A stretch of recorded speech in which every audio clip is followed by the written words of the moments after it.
The Ahmaud Arbery case has concluded. The three shooters have been found guilty. Ahmaud Arbery has been vindicated. Let's talk about this. Howdy everybody, welcome back to the channel where our goal is to provide relevant education and accurate information for all things self-defense from the civilian perspective for civilians. My name is Craig. Just this afternoon, November 24th, the jury just came back and convicted the three individuals charged in Ahmaud Arbery's murder. Basically, they were found guilty. I think the jury got it right on this one. It's another good day for self-defense law. We're going to talk about that. We're going to talk about why those three individuals, why their defense, or they claimed they were using self-defense, why that was utterly flawed. Right when this case happened, I uploaded a video and I did my best to be as unbiased as I could based off the information that we had at the time. But essentially the conclusion or what I was trying to convey is that I felt that the McMichael father-son duo screwed up bad on this one. They escalated force. They pursued an unarmed individual. Most of you understood that message I was trying to convey, and so thank you for that. Thank you for your comments. Thank you for your support on that one. And so that's what we're going to talk about today. Now that the case has concluded, I've got three things that I want to share with y'all that might help clear up why those guys were found guilty and why their basically claim of self-defense was utter bullshit. But anyway, let's get into the meat and potatoes of the video. I've got three things I want to share with y'all. So number one, guys, in most states that have a stand your ground law, in order to use deadly force, you've got to meet three requirements, right? So number one, you've got a legal right to be present where force is used. The third one is you're not engaged in criminal activity. So criminals can't do criminal shit. Police show up and then they claim self-defense, right?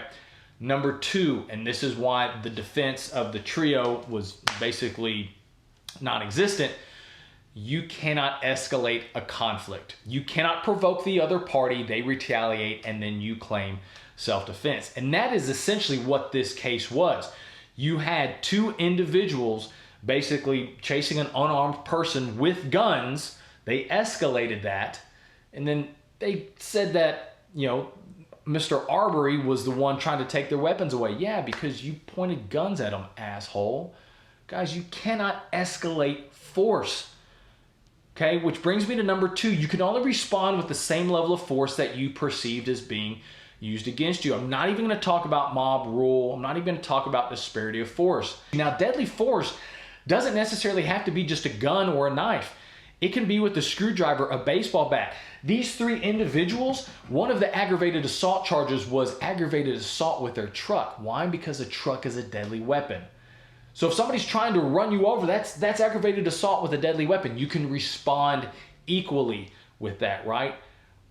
But you got an individual running down the street with not doing anything and two people pursuing him with firearms. They escalated that conflict.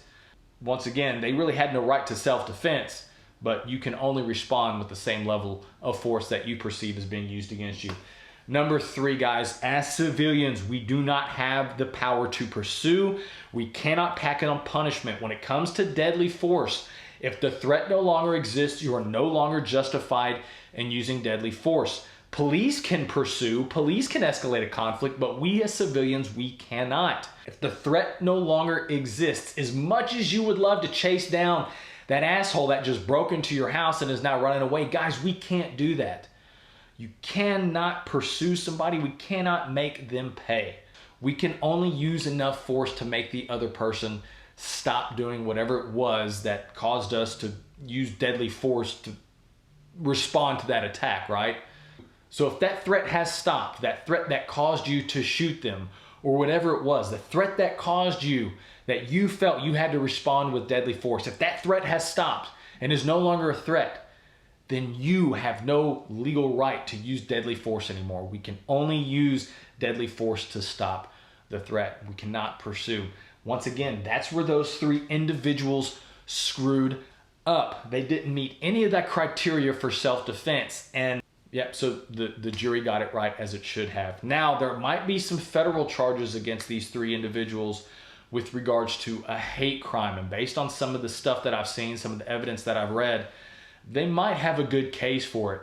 But yeah, people like this, people like these three individuals who have this vigilante mindset and feel that they can just shoot anybody over anything that they disagree with, or they can shoot somebody over things. If you still believe Ahmaud was in the wrong, and the father-son duo and the third individual who was filming it, he attacked them, then number one, I would encourage you, go get educated. After that, if you still believe the same thing, then what I would encourage you to do is never watch this channel again. You are what's wrong with society. You are what's wrong with gun owners today. So you have a complete and utter flawed view of self-defense, use of deadly force, and the Second Amendment. Anyway, guys, I've really got nothing else. We're in some weird times right now. Thank y'all so much for watching. Be safe, be smart, be skilled. Catch you on the next one.